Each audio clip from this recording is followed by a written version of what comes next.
Hello बच्चों, कैसे हैं सारे बच्चे। आई होप सारे बच्चे बहुत बहुत अच्छे होंगे और बहुत अच्छे तरीके से पढ़ाई कर रहे होंगे। एम आई राइट? Yes, absolutely right.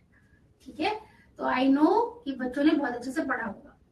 तो देखिए बच्चों, आज जैसा कि आप लोगों को पता है, मेरा नाम शीतल शर्मा, मैं आपकी बायोलॉजी टीचर, और अभी तक हम कंप्लीट कर चुके हैं first chapter sexual reproduction in flowering plant, और अब हम पढ़ रहे हैं दूसरा चैप्टर ह्यूमन रिप्रोडक्शन। ठीक है, और ह्यूमन रिप्रोडक्शन में भी हम male reproductive system, female reproductive system और इसके अलावा गैमेटोजेनेसिस प्रोसेस पढ़ चुके हैं। तो आज जो हम टॉपिक पढ़ने वाले हैं, आज के हमारे टॉपिक क्या है? Menstrual cycle, fertilisation and implantation, pregnancy and embryonic development. आज ये हम सारे टॉपिक कवर करेंगे। तो चलिए कंटिन्यू करते हैं सारे टॉपिक। तो स्टार्ट करते हैं किससे? मेंस्ट्रुअल साइकिल से, कि मेंस्ट्रुअल साइकिल है क्या। चलिए, तो देखिए बेटा, मेंस्ट्रुअल साइकिल क्या है, अगर सिंपल शब्दों में इसको समझा जाए, ठीक है, सिंपली अगर हम इसको समझे कि मेंस्ट्रुअल साइकिल क्या है, तो देखिए 1 मिनट।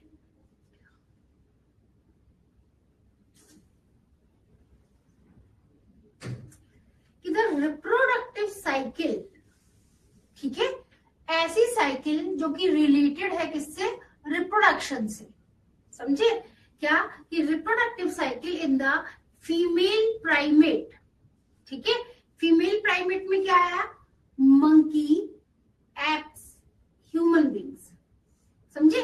तो इनमें जो रिप्रोडक्टिव साइकिल है उसको क्या बोला गया है? मेंस्ट्रुअल साइकिल उसको बोला गया है। अब देखिए, ये शुरू कब होती है? प्यूबर्टी के टाइम शुरू होती है। ठीक है, जो प्यूबर्टी के टाइम शुरू होती है तो हम इसको क्या बोलते हैं? मिनार्की। ठीक है, और मेंस्ट्रुअल साइकिल कब होगी? जब फीमेल में ओवा प्रोड्यूस होता है और ओवा जो है स्पर्म से मिल जाता है, तो फर्टिलाइजेशन हो गया, तो मेंस्ट्रुअल साइकिल नहीं होगी। ठीक है, अगर ओवा को स्पर्म नहीं मिला तब मेंस्ट्रुअल साइकिल की प्रोसेस होती है। ठीक है, कि अगर जो ओवा है वो फर्टिलाइज नहीं हुआ तो क्या होगी? मेंस्ट्रुअल साइकिल की प्रोसेस होगी। ठीक है, चलिए आगे देखिए। अगर हम इसमें देखें तो देखिए कि ह्यूमन फीमेल मेंस्ट्रुएशन, जो ये मेंस्ट्रुएशन का पीरियड है ये रिपीट होता है कितने टाइम में? 28 से 29 दिनों के अंतर में। ठीक है, 28 या 29 डेज के गैप में मेंस्ट्रुअल साइकिल जो है शुरू होती है। इसमें क्या हुआ? ओवम रिलीज हुआ। ठीक है, क्या होता है बच्चों? ओवम रिलीज होता है कब? During the middle of each menstrual cycle. समझे? जब मेंस्ट्रुअल साइकिल होती है तो उसके इन बिटवीन, उसके बीच वाला टाइम जो होता है, उस टाइम पर ओवा रिलीज होता है। देखिए, ह्यूमन बीइंग में मेंस्ट्रुअल साइकिल जो है बच्चों वो क्या है? खत्म हो जाती है। शुरुआत होती है प्यूबर्टी के टाइम से, और खत्म कब हो जाती है? जब फीमेल की एज कितनी होती है? 50 साल की। समझे? तो स्टार्टिंग वाले को हम बोलते हैं क्या? मिनार्के, और खत्म वाली एज को, खत्म जब होती है तो हम उसको क्या बोलते हैं? मीनोपॉज। समझे? और अगर कॉन्टिन्यूअसली मेंस्ट्रुअल साइकिल हो रही है, कोई डिस्टरबेंस नहीं हो रहा है, तो ये शो करता है कि फीमेल के अंदर जो रिप्रोडक्टिव हेल्थ है वो हेल्दी है। ठीक है, वो एक नॉर्मल रिप्रोडक्टिव हेल्थ है। ठीक है, अब जरा ये डायग्राम देखिए। इस डायग्राम में क्या है? ये वाली कुछ कंडीशंस है। ये वाला देखो, ये इसमें ज्यादा अच्छे से समझ में आएगा। ठीक है, ये डायग्राम क्या शो कर रहा है? मेंस्ट्रुअल साइकिल को शो कर रहा है। ठीक है, इसको कैसे डिवाइड किया गया है अगर आप ध्यान से देखेंगे तो क्या है बच्चों? कि जो स्टार्टिंग में जब शुरू हुआ, ठीक है, तो उसको क्या बोला? मेंस्ट्रुअल फेज उसको बोला है। उसके बाद वाया मेंस्ट्रुएशन, उसके बाद वाली जो फेज है वो क्या है? प्रोलिफरेटिव फेज है। ठीक है, हुआ है। तो ओवुलेशन का मतलब क्या होता है, ओवा का निकलना। और देखिए ठीक 14th डे, 14वें दिन क्या होता है, ओवा प्रोड्यूस होता है 14th डे। ठीक है, तो ये मेंस्ट्रुएशन शुरू हुई, उसके बाद में प्रोलिफरेटिव फेज है, फिर ओवा प्रोड्यूस हो गया। ओवा प्रोड्यूस होने के बाद में जो फेज बचा उसको हम क्या बोलते हैं, सिक्रीटरी फेज। ठीक है, क्या बोलते हैं उसको, सिक्रीटरी फेज। तो ये देखिए टोटल टाइम कितना हो गया, 28 डे का डेज हो गए कंप्लीट। और 28 डे के बाद में दोबारा से मेंस्ट्रुएशन साइकिल या मेंस्ट्रुएशन शुरू हो जाता है।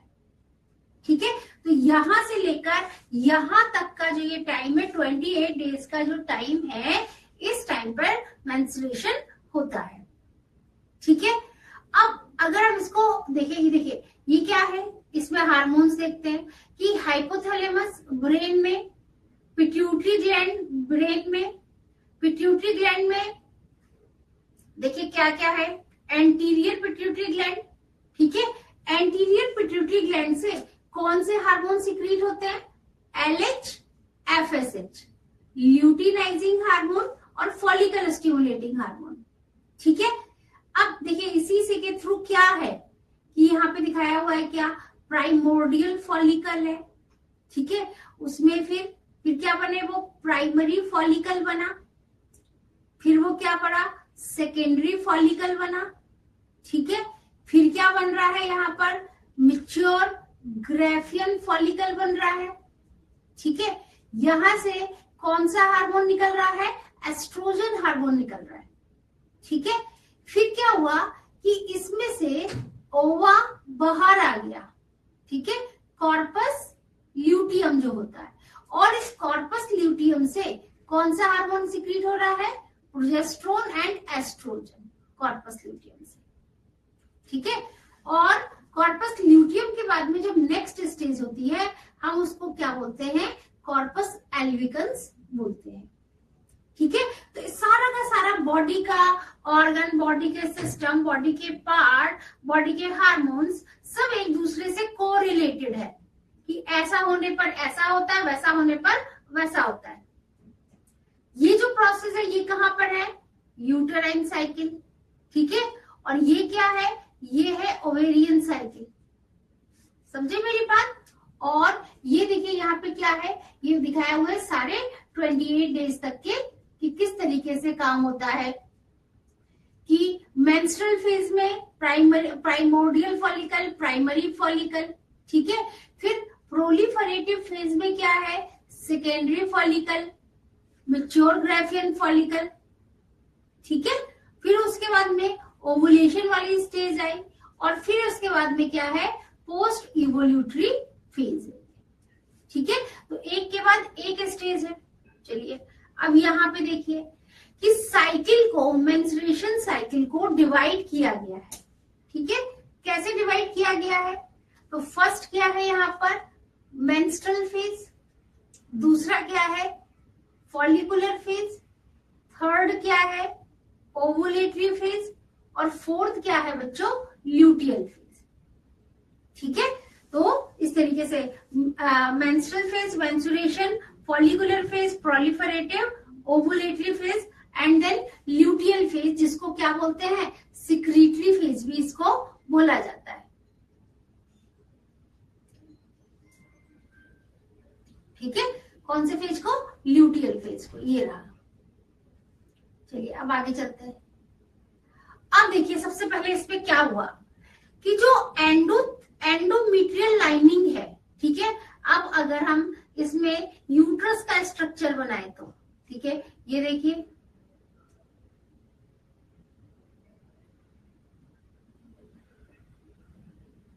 ठीक है, ये क्या है, ये यूट्रस है। ठीक है, यूट्रस के अंदर सबसे जो इनर वाली लेयर होती है उसको क्या बोलते हैं, उसको हम बोलते हैं क्या, एंडोमीट्रियम।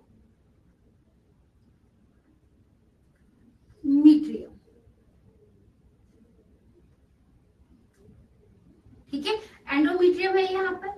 अब इसमें क्या हुआ इसमें कि जो एंडोमीट्रियम है ना, वो क्या होता है, टूट जाती है ना, और यूट्रस की एंड इट्स ब्लड वेसल्स, ठीक है। तो यूट्रस के अंदर जो एंडोमेट्रियम है दैट इज ब्रोकन डाउन, और क्या ब्लड वेसल। फिर क्या हुआ, कब 3 से 5 दिन तक ये होता है। अगर मेंस्ट्रुएशन नहीं हुआ है तो क्या इंडिकेटर है कि प्रेगनेंसी हो गई है, ठीक है। फॉलिकुलर फेज देखें तो इसमें प्राइमरी फॉलिकल जो है वो ग्रो करके मैच्योर ग्राफियन फॉलिकल बना लेते हैं, ठीक है। क्या, प्राइमरी फॉलिकल ने ग्रो किया और क्या बनाया, मैच्योर फुल्ली ग्राफियन। और जो यहाँ पे एंडोमेट्रियम है, किसका, यूट्रस का, ठीक है। क्योंकि वो मेंस्ट्रुएशन साइकिल जब होती है तो वो बॉडी से बाहर निकल जाता है ब्लड वेसल के साथ, लेकिन वापस से क्या होता है कि नेक्स्ट जब मेंस्ट्रुएशन साइकिल होने वाली होती है तो वहां पर फिर से रीजनरेट हो जाता है। कौन से प्रोसेस के थ्रू, प्रोलिफरेशन के थ्रू, ठीक है। बात क्लियर है यहाँ तक कि वहां पर फिर से वो शुरू हो जाता है प्रोलिफरेशन के थ्रू। फिर क्या हुआ इसके बाद में, देखिए कौन से हार्मोन निकल रहे हैं, हार्मोन देखिए LH और FSH, luteinizing hormone, follicle stimulating hormone. ये क्या कर रहे हैं, बढ़ रहे हैं, increases gradually and stimulate follicular development, ठीक है। और क्या करते हैं, फॉलिकुलर डेवलपमेंट में हेल्प करते हैं, ठीक है। और साथ में सिक्रीशन ऑफ एस्ट्रोजन, ठीक है। कौन सा हार्मोन सिक्रीट होता है बेटा, देखिए एस्ट्रोजन सिक्रीट होता है, किसके थ्रू, ग्रोइंग फॉलिकल के थ्रू। ये देखिए अभी हमने डायग्राम में देखा था ना, यहाँ पर ये ग्रोइंग फॉलिकल है, ये एस्ट्रोजन हार्मोन सिक्रीट हो रहा है। फिर क्या हुआ, ठीक है। अब ये LH FSH है, ठीक है, ये क्या हुआ, attain a peak level in the middle of 14th day. जब 14th डे होता है मेंस्ट्रुएशन साइकिल में, ठीक है, तो बिल्कुल पीक पर होते हैं। और उस टाइम क्या हुआ कि LH सर्ज इंड्यूसेस, वो LH क्या करता है, ग्रेफियन फॉलिकल जो है वो फट जाती है, ठीक है। और उसमें से क्या निकलता है, उसमें से ओवम निकल जाता है, ठीक है। तो मान लीजिए ये ग्रेफियन फॉलिकल है, इसके अंदर ये ओवम है, ये क्या हुआ, ऐसे फट गया और फिर क्या होगा कि ओवम जो है वो बाहर आ जाता है, कम्स आउट, ठीक है। इतनी बात क्लियर। तो इस प्रोसेस को क्या कहते हैं, इस प्रोसेस को हम कहते हैं क्या, ओवुलेशन, ठीक है। This process is called the ovulation. ये क्या है, ये है ग्रेफियन फॉलिकल। चलिए अब आगे देखिए, इसमें क्या है कि रिमेनिंग पार्ट, अब ग्रेफियन फॉलिकल से ओवम बाहर आ गया, तो ग्रेफियन फॉलिकल जो है वो किस में कन्वर्ट हो गया, कॉर्पस ल्यूटियम में, ठीक है। तो आप इसको ऐसे लिख सकते हो क्या, कि यहाँ पर ग्रेफियन फॉलिकल कन्वर्ट हो जाता है किसमें, कॉर्पस ल्यूटियम, ठीक है। अब इस कॉर्पस ल्यूटियम से क्या निकल रहा है, इस कॉर्पस ल्यूटियम से निकलता है क्या, प्रोजेस्टेरोन हार्मोन, ठीक है, प्रोजेस्टेरोन हार्मोन। तो देखिए यहां पर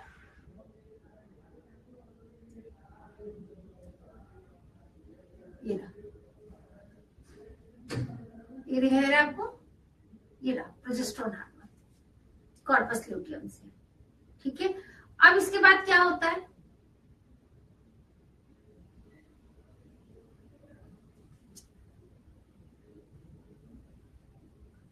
देखिए इसके बाद इसमें क्या हुआ कि प्रोजेस्टेरोन जो है वो किस चीज के लिए हेल्पफुल है, मेंटेनेंस ऑफ एंडोमेट्रियम, जो एंडोमेट्रियम थी, है ना, और जो टूट के बाहर निकल रही थी उसको दोबारा से मेंटेन करने में ये हेल्प करती है।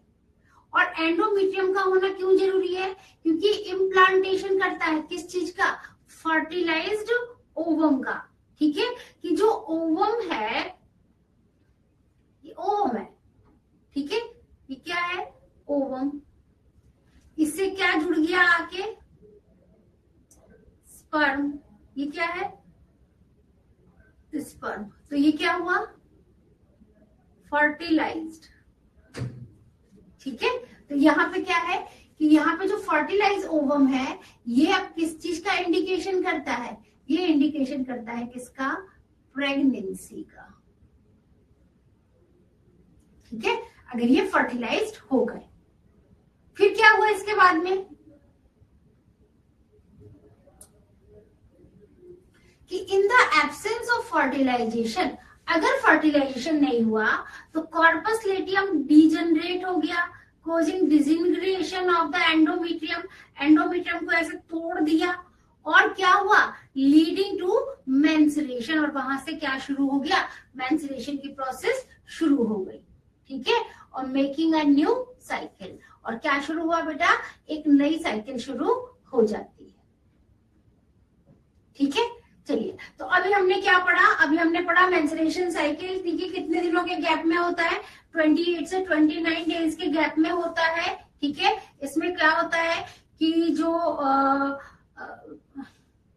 क्या होता है कि यहाँ पे कि जो एंटीरियर पिट्यूटरी है, एंटीरियर पिट्यूटरी से क्या निकलते हैं? Luteinizing hormone, follicle stimulating hormone निकलते हैं।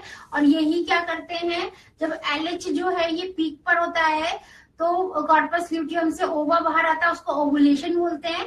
और अगर फर्टिलाइजेशन हो गया इसमें, ठीक है, तो क्या अगर स्पर्म मिल गया तो फर्टिलाइजेशन शुरू हो गया तो प्रेगनेंसी होती है। अदरवाइज क्या होता है? ओवा शरीर से बाहर आ जाता है मेंस्ट्रुएशन के थ्रू। और एंडोमीट्रियम भी टूट टूट के बाहर आती है, लेकिन फिर से क्या होता है? दोबारा से वो रीजनरेट हो जाती है नेक्स्ट मेंस्ट्रुएशन साइकिल के लिए। ठीक है, चलिए, अब हमारा अगला टॉपिक क्या है? हमारा अगला टॉपिक है बच्चों फर्टिलाइजेशन। फर्टिलाइजेशन क्या है? ठीक है, कि fusion of sperm with an ova. ठीक है, स्पर्म और ओवा आपस में मिल गए और मिलके उन्होंने क्या किया? फर्टिलाइजेशन किया। और ये प्रोसेस कहाँ पे होता है? एम्पुलिस्थमिक जंक्शन। ठीक है, ये आता है एग्जाम में क्वेश्चन कि देखिए जैसे मैंने ये स्ट्रक्चर बनाया,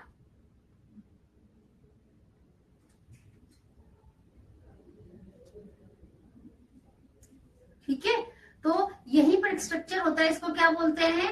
एम्पुली। ठीक है, और स्थमिक जंक्शन। ठीक है, और यहीं पर क्या है?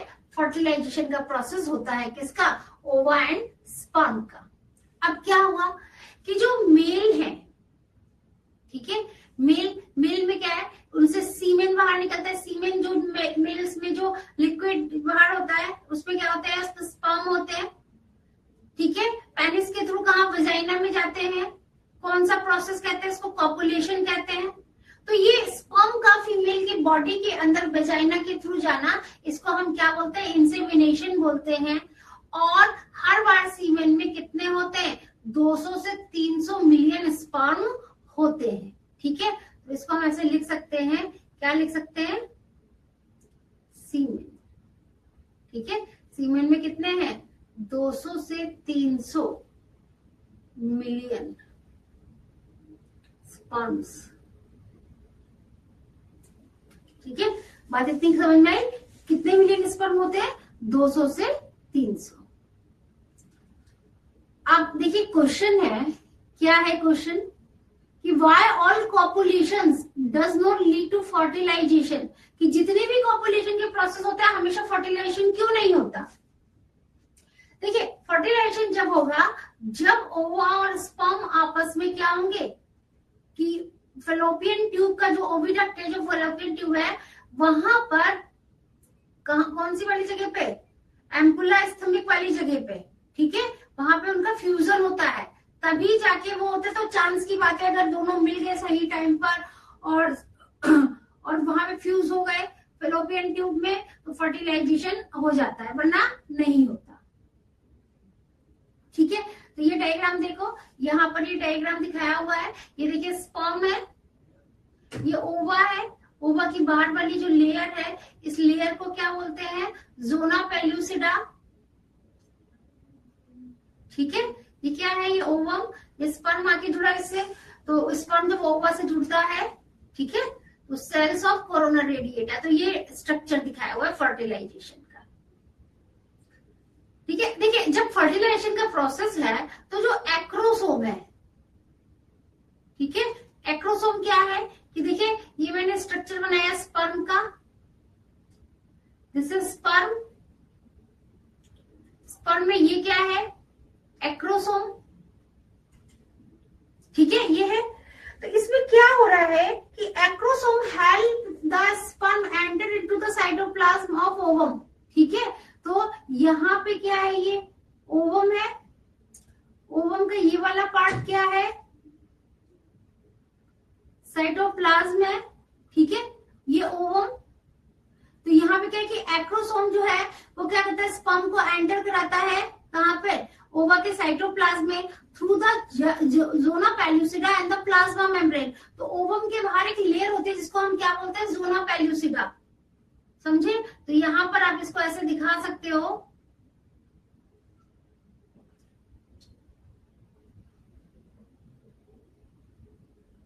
ठीक है, इसको क्या बोला गया है, इसको बोला गया है क्या,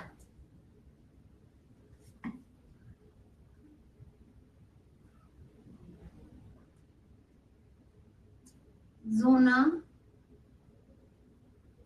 पेल्यूसिडा। ठीक है, चलिए अब आगे चलते हैं। अब इसके बाद क्या हुआ, ये जो प्रोसेस हुई है, समझे कि this induces change in the membrane, इससे क्या हो रहा है, मेम्ब्रेन में चेंज हो रहा है। अब that block the entry of additional sperm. ठीक है, एक स्पर्म जाके एक ही ओवा पे जाके लगेगा, और एक बार जब एक स्पर्म एक ओवा पे जाके टच हो गया, लग गया, तो वो दूसरे स्पर्म को एंट्री रोक देता है। ठीक है, ब्लॉक कर देता है। तो सिक्रीट जो एक्रोसोम है उसमें से जो भी निकल रहा है वो क्या कर रहा है, हेल्प कर रहा है स्पर्म को कहां पर जाने में, ओवा के साइटोप्लाज्म में जाने में, किसके थ्रू, जोना पेल्यूसिडा के through. This induces the completion of meiotic division. ठीक है, और इसके बाद क्योंकि देखिए मियोसिस 1 हो गया था, अब जब इतनी प्रोसेस कंप्लीट हुई है उसके बाद ही मियोसिस 2 कंप्लीट हुआ है, किस चीज का, सिक्रीटरी oocyte का। Very very important point. ठीक है, ये वाली लाइन जो है जिसपे मैं अंडरलाइन कर रही हूं। ठीक है, तो फर्टिलाइजेशन के प्रोसेस के बाद ही मियोसिस 2 कंप्लीट होता है।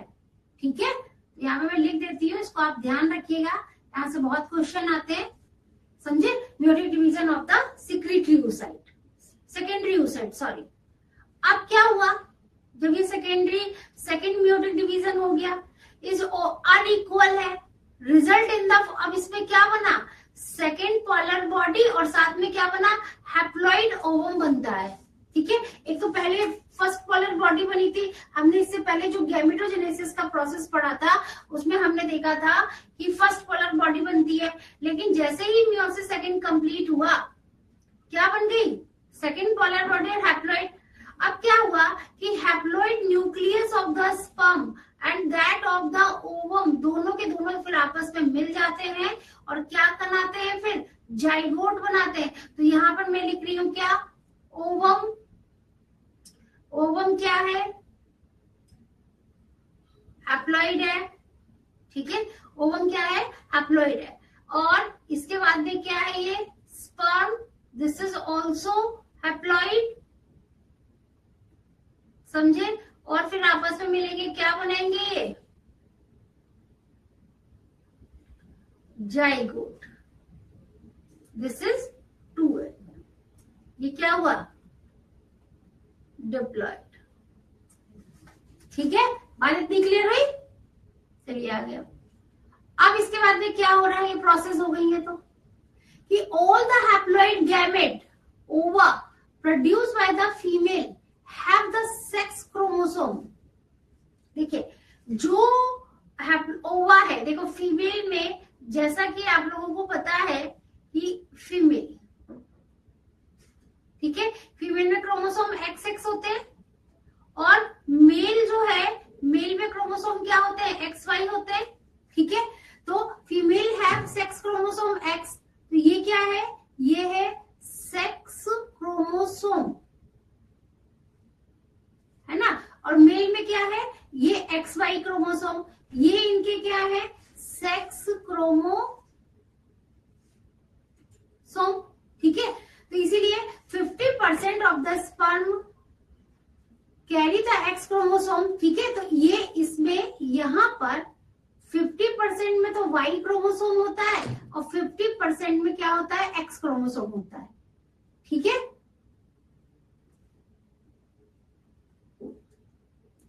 इसको सही से लिख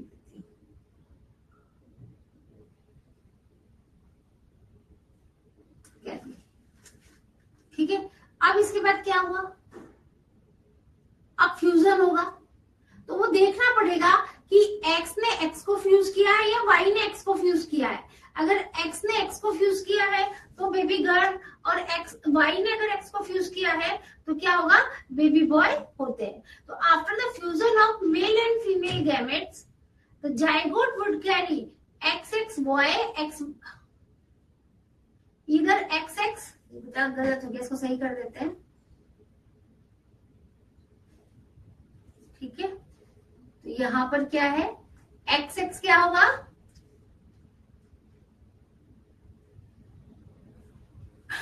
गर्ल, ठीक है, और XY क्या होगा, बॉय, ठीक है। Depending on whether the sperm carry X और Y फर्टिलाइजर ओवम, ठीक है। तो स्पर्म मेल पे डिपेंड करता है कि होने वाला बच्चा बेटा होगा या बेटी होगा, ठीक है, उसके X और Y क्रोमोसोम पर डिपेंड करता है। अब क्या हुआ, अब इतना प्रोसेस हो गया, जाइगोट बन गया XX, ठीक है। अब क्या हुआ, जाइगोट में, अब भाई आगे की प्रोसेस तो होगी ना, 9 मंथ की प्रेगनेंसी होती है, तो यहाँ पे क्या है, ये जाइगोट डिप्लॉइड है ये। अब इसमें कौन सा डिवीजन शुरू हो गया, माइटोटिक, ठीक है। माइटोटिक का मतलब क्या होता है कि क्रोमोसोम नंबर इक्वल होते हैं। Zygote moves through the isthmus of the, अब जाइगोट कहाँ जा रहा है, स्थमस से कहां पर, moves through the isthmus of the oviduct called cleavage towards the uterus. अब देखिए जाइगोट अपना काम कर रहा है, कहाँ जा रहा है, यूट्रस में, कहां से, स्थमस से। कौन सी प्रोसेस हो रही है जाइगोट के अंदर, अब जाइगोट में अब जो प्रोसेस हो रही है हम उसको क्या बोलेंगे, क्लीवेज बोलेंगे। And form 2484 daughter cell called blastomere, ठीक है। तो अभी इसी जाइगोट के अंदर माइटोसिस डिवीजन हो रहा है ना, तो 2 सेल, ठीक है। फिर क्या हुआ, 4 सेल, ठीक है। फिर क्या हुआ, 8 सेल,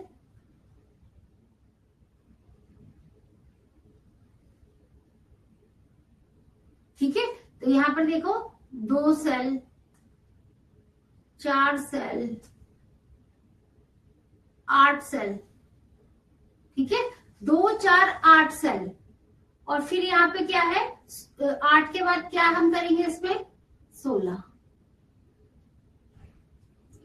1 2 3 4 5 6 7 8 9 10 13 14 15 और ये 16, ये तो हुआ 2 4 8 16 डॉटर सेल। इनको हम क्या बोलते हैं, इनको हम बोलते हैं क्या, ब्लास्टोमियर,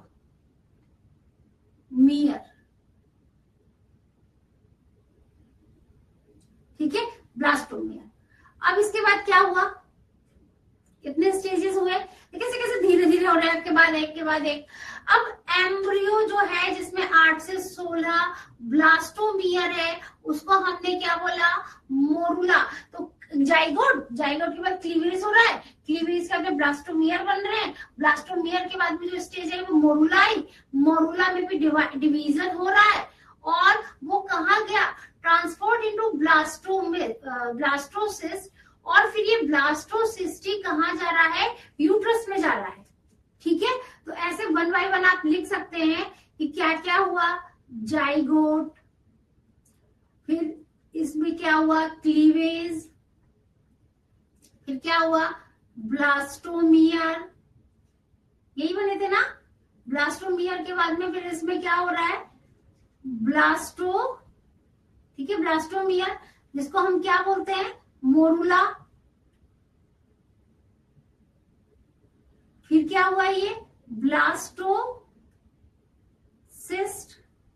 है ना, और ब्लास्टोसिस्ट के बाद में कहा गया, यूट्रस में।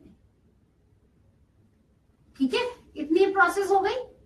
फिर देखिए यहां पर, तो ये ब्लास्टोसिस्ट वाली कंडीशन आपको दिखाई दे रही है, समझे, ब्लास्टोसिस्ट। तो ये देखिए, एम्ब्रियोनल नोब, ट्रोफोब्लास्ट, ब्लास्टोसील। ठीक है, तो ये वाला जो स्ट्रक्चर है, इस स्ट्रक्चर को हम क्या बोलते हैं, ब्लास्टोसील हम इसको बोलते हैं। अब क्या हुआ कि जो ब्लास्टोमियर है, कहां पर, ब्लास्टोसिस्ट में, are arrange into an outer layer called trophoblast and in inner group of cell attached to called the inner cell mass. तो बाहर वाले पार्ट को क्या बोला गया, ट्रोफोब्लास्ट, ठीक है, और अंदर वाले पार्ट को क्या बोलते हैं, इनर सेल मास। ठीक है, ध्यान रखिएगा, इसको लिख लेते, जो जो इंपॉर्टेंट है ना उसको लिख लिया करो। तो आउटर लेयर, ठीक है, इसको क्या बोला, ट्रोफोब्लास्ट,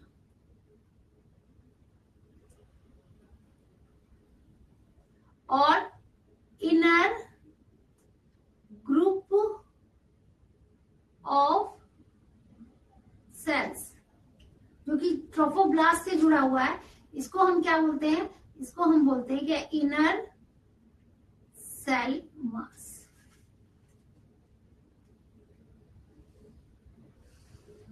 ठीक है,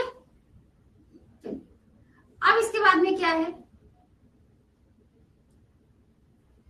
कि trophoblast layer then get attach to the endometrium. ठीक है, ये जो ट्रोफोब्लास्ट है, अब कहां गया, एंडोमेट्रियम कहां पर है, यूट्रस में है, तो उससे जुड़ गया, and the inner cell mass get differentiated as the embryo. और जो इनर सेल मास था वो किस में कन्वर्ट हो रहा है, धीरे धीरे एम्ब्रियो में कन्वर्ट हो रहा है। ठीक है, तो ट्रोफोब्लास्ट तो एंडोमेट्रियम से, इनर सेल मास किसमें, एम्ब्रियो में। अब ये अटैचमेंट हो गया, तो यूटेराइन सेल डिवाइड रैपिडली। ठीक है, जो यूट्रस सेल है वो क्या हुई, उसमें डिवीजन शुरू हो गया। ठीक है, और कवर्स द ब्लास्टोसिस्ट, उसने क्या किया, ब्लास्टोसिस्ट को कवर कर दिया। ठीक है, यूट्रस सेल में, यूट्रस में लगा जाकर, अब यूट्रस भी तो कुछ ना कुछ करेगा। ठीक है, तो आप इसको ऐसे लिख सकते हो क्या, कि ये यहाँ पे क्या है, यूट्रस, ये यहाँ पे लगा हुआ है। ठीक है, और इस यूट्रस में क्या है, डिवीजन शुरू हो गया ऐसे। ठीक है, तो ये uterus and covers the blastocyst, और ये वाला पार्ट क्या है, ब्लास्टोसिस्ट। ठीक है, तो uterus cell divide rapid covers the blastocyst. अब क्या होगा इसके बाद में, कि तो ब्लास्टोसिस्ट है ना, ये एम्बेडेड एंडोमेट्रियम में धस गया यूट्रस के, इसी प्रोसेस को हम इम्प्लांटेशन बोलते हैं, और यहाँ से प्रेगनेंसी शुरू हो जाती है। ठीक है, चलिए आगे अब क्या हुआ, तो ये देखिए यहाँ पे सारी कंडीशंस है, ये देखो ये स्पर्म है, स्पर्म ओवा से, ठीक है, जुड़ा ये, फिर ये डिवीजन हो रहा है 2, 4, 8, 16, फिर क्या बन गया, ये ब्लास्टोसिस्ट बन गया। ये प्रोसेस हो रही है सारी, और ब्लास्टोसिस्ट जाके कहां पे लग गया, यूट्रस में जाके ऐसे एम्बेडेड धस गया। फिर क्या हुआ इसके बाद में, ये देखिए यहाँ पर ये देखो एम्पुलरिज्म, फर्टिलाइजेशन हुआ, ठीक है, फर्टिलाइजेशन हो रहा है, स्पर्म आके ओवा से लग रहे हैं, ओवा के जेन्यू पेल्यूसिडा से लग रहे हैं, ठीक है। फिर ये 2 सेल, 4 सेल, 8 सेल, फिर ये क्या हुआ, मोरुला बना, फिर ये ब्लास्टोसिस्ट, और फिर ये जाके कहां पे लग गया, इम्प्लांट हो गया, कहां पे, यूट्रस में जाके, ठीक है। अब क्या हुआ, इतनी प्रोसेस हुई, अब हमने देखा, अभी हमने इम्प्लांटेशन पढ़ा, फर्टिलाइजेशन पढ़ा, अब हम पढ़ रहे हैं क्या, प्रेगनेंसी। तो जैसे ही इम्प्लांटेशन का प्रोसेस हुआ, finger like projection appear on the trophoblast called chorionic villi, ठीक है। तो यहां पर इसको आप समझ सकते हैं ऐसे कि फिंगर लाइक प्रोजेक्शन, ठीक है। तो जैसे ये यूट्रस है, ठीक है, यूट्रस में यहाँ पे कोई ऐसे स्ट्रक्चर है, ठीक है, इस स्ट्रक्चर में क्या है, ये फिंगर लाइक प्रोजेक्शन ऐसे हो गया, ठीक है। इसको क्या बोलेंगे, कोरियोनिक विलाई, ठीक है। क्या है ये, यहां से आता है एग्जाम में, फिंगर लाइक प्रोजेक्शन, ठीक है, which are surrounded by the uterine tissue and maternal blood. जो यूटेरस टिश्यू है और मैटरनल ब्लड, समझे, इनके बीच में क्या बन जाता है, if appear on the top of chorionic villi, ठीक है। फिर क्या हुआ कि जो कोरियोनिक विलाई है ना, and uterus, chorionic villi, uterine tissue become interdigitated with each other and jointly form में क्या बनाएंगे, स्ट्रक्चरल फंक्शनल यूनिट बनाएंगे, किसके बीच में, एम्ब्रियो और मैटरनल ब्लड, और फिर वो एक स्ट्रक्चर आगे जाके क्या बना लेगा, प्लेसेंटा बना लेगा, ठीक है। तो ये देखिए, ये प्लेसेंटल विलाई दिख रहे हैं आपको, ये क्या है, ये है अम्बिलिकल कोड, जब छोटा बच्चा पैदा होता है उसकी नाभि से एक नली जैसी निकलती है, अम्बिलिकल कोड है, ठीक है। फिर ये क्या है, ये एम्ब्रियो है, ठीक है, और ये क्या है, यूट्रस है। तो यूट्रस के अंदर ये सारा प्रोसेस हो रहा है, ठीक है।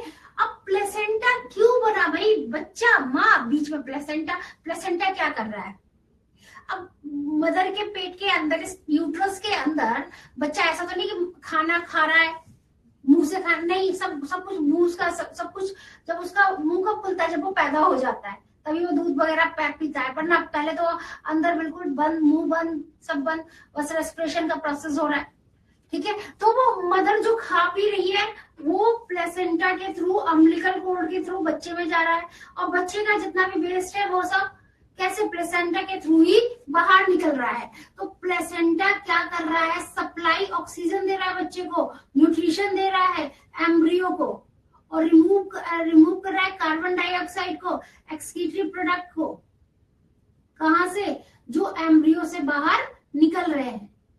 प्लेसेंटा जुड़ा हुआ है कहां से, एम्ब्रियो से। क्या बात समझ में आई कि प्लेसेंटा जो है जुड़ा हुआ है किससे, एम्ब्रियो से, किसके थ्रू, अम्बिलिकल कोड के थ्रू, ठीक है, जो क्या करता है, हेल्प्स इन द ट्रांसपोर्ट और substances to and from the embryo, embryo तक लाना, एम्ब्रियो तक पहुंचाना, सारा किसका काम है, प्लेसेंटा का काम है,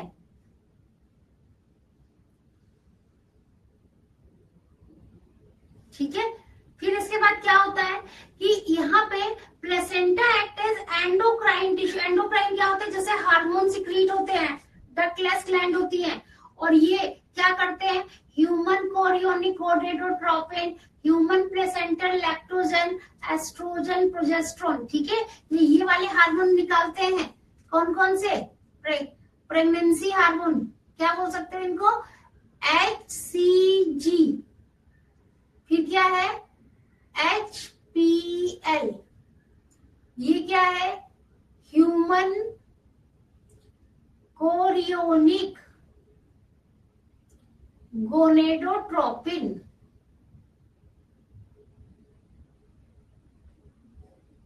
ठीक है, और इसको क्या बोलोगे, ह्यूमन प्लेसेंटल लैक्टोजन, ठीक है। तो HCG और HPL। अब इसके बाद क्या होता है कि इन द लेटर प्रेगनेंसी में अ हार्मोन कॉल्ड रिलैक्सिन, एक और हार्मोन है, is also secreted by the ovary, ठीक है। तो HCL और हमने क्या कर रखा है यहाँ पर, ये देखिए, सॉरी HCG, ठीक है, human chorionic gonadotropin, human placental lactogen. तो ये जो है, ये ऐसा करती हूँ, इसको यहां से हटा देती हूँ, हटा देती हूँ, इनके नाम समझ तो गई हो आप लोग, लिखा तो है ही, ठीक है। तो ये HCG HPL ध्यान रखिएगा, ठीक है। और साथ में एक और हार्मोन सिक्रीट हो रहा है, रिलैक्सिन हार्मोन सिक्रीट हो रहा है। अब इसके बाद इसमें क्या होता है कि प्रेगनेंसी के टाइम में the level of other hormone, जैसे एस्ट्रोजन हो गया, प्रोजेस्टेरोन हो गया, कॉर्टिसोल हो गया, प्रोलैक्टिन हो गया, थायरोक्सिन आर इंक्रीज्ड, ठीक है। कब? Several fold in the maternal blood, ठीक है। बात समझ में आ रही है? दूसरे hormone estrogen, progesterone, cortisol, prolactin, thyroxine, ये सारे के सारे इंक्रीज हो जाते हैं। कब? मैटरनल ब्लड में। तो इंक्रीज प्रोडक्शन ऑफ ये जो हार्मोन है, ये बढ़ रहे हैं, किस चीज के लिए जरूरी है? फीटल के ग्रोथ के लिए, फीटस जो मदर की बॉडी में है, ठीक है, मेटाबॉलिक चेंजेस में, कहां पर? मदर में, और एंड मेंटेनेंस ऑफ प्रेगनेंसी।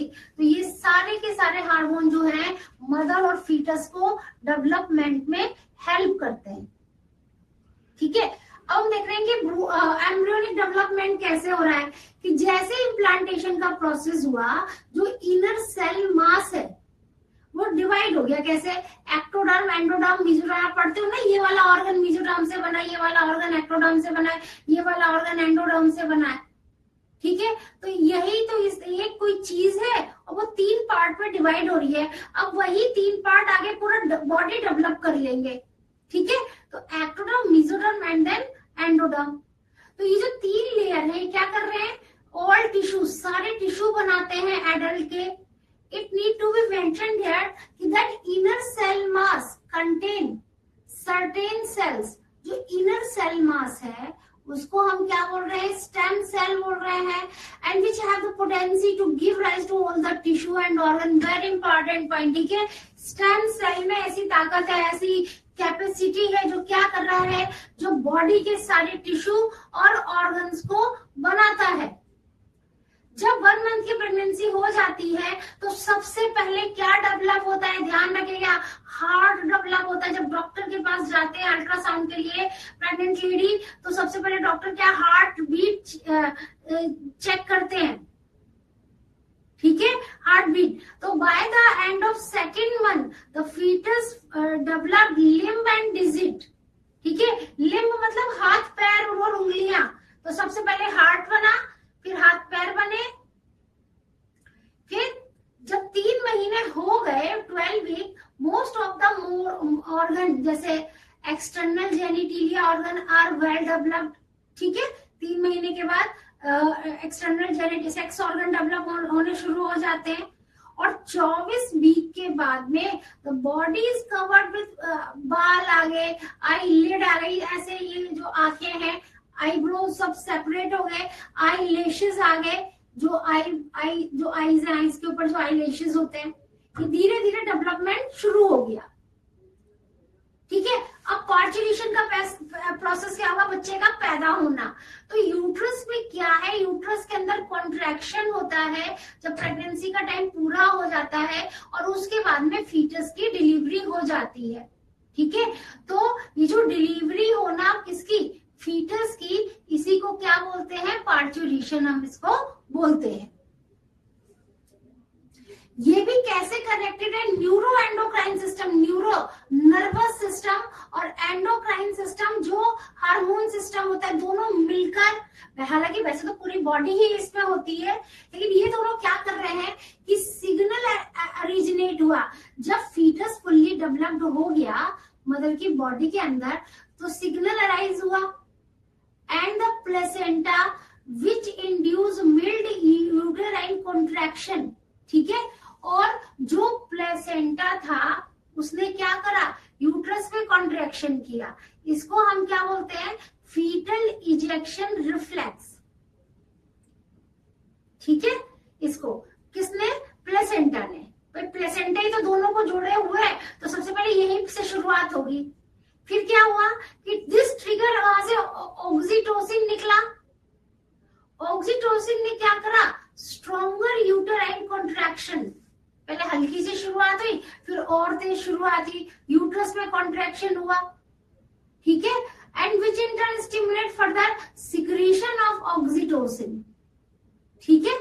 अब क्या हुआ कि this stimulated reflex result stronger and strong, अब काफी तेज स्ट्रॉन्ग कॉन्ट्रैक्शन होता है। उस टाइम फीमेल को बहुत पेन होता है, क्योंकि कोई चीज उसके शरीर के अंदर है जो बाहर निकलने वाली है, तो सारे टिश्यू, सारे हार्मोन अपना काम कर रहे हैं, और इससे क्या होता है कि expulsion of the body of the uterus, ठीक है, और बर्थ कैनाल के थ्रू जो फीटस है वो बाहर आ जाता है, ठीक है।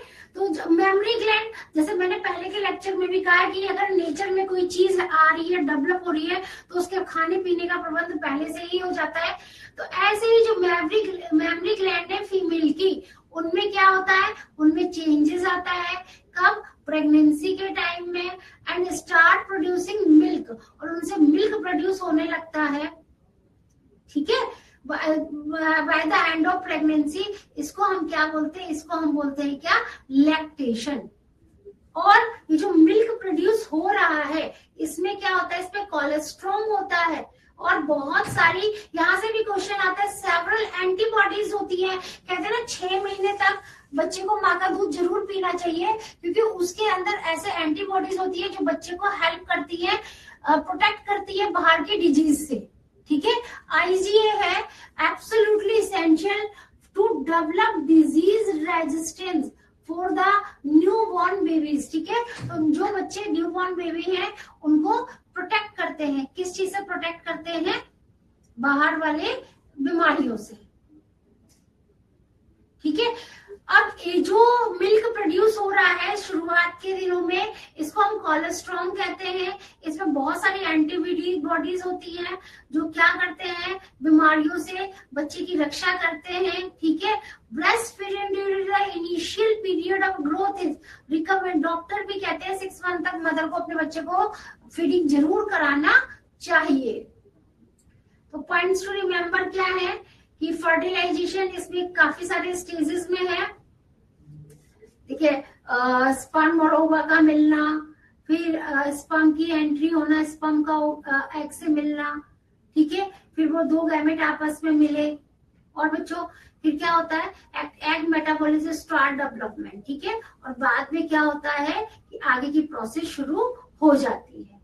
फिर एम्ब्रियो, और साथ में एम्ब्रियो और मदर के बीच में प्लेसेंटा, पार्चुरेशन का प्रोसेस होता है। ये एक न्यूरो एंडोक्राइन है, नर्वस सिस्टम और साथ में क्या, एंडोक्राइन हार्मोन मिलकर ये सब प्रोसेस करते हैं। और जो बच्चा है जो फीडिंग करता है, लैक्टेशन, ठीक है, इनिशियल डेज में। चलिए, तो बेटा आज ये हमारा चैप्टर कंप्लीट हो गया है। We have completed this chapter now. तो बेटा ये बताइएगा आपको हमारा ये वीडियो कैसा लगा, कोई डाउट है तो प्लीज बताइएगा। हमारा वीडियो लाइक करें, शेयर करें, सब्सक्राइब करें, और टॉपिक से रिलेटेड कोई भी प्रॉब्लम है तो बताइए। हमारा फिलो ऐप डाउनलोड कर लीजिए, और आप with in 60 second you can connect with your teacher, even favourite teacher also. कोई भी डाउट है आप उनसे डिस्कस कर सकते हैं। कमेंट में बताइएगा बेटा आपको मेरा पढ़ाया कैसा लगता है, कोई सजेशन है तो प्लीज बताइएगा, ठीक है। अब अगले लेक्चर में हम जैक बोर्ड में आए हुए क्वेश्चंस को डिस्कस करेंगे। तो मिलते हैं, बाय एवरीवन।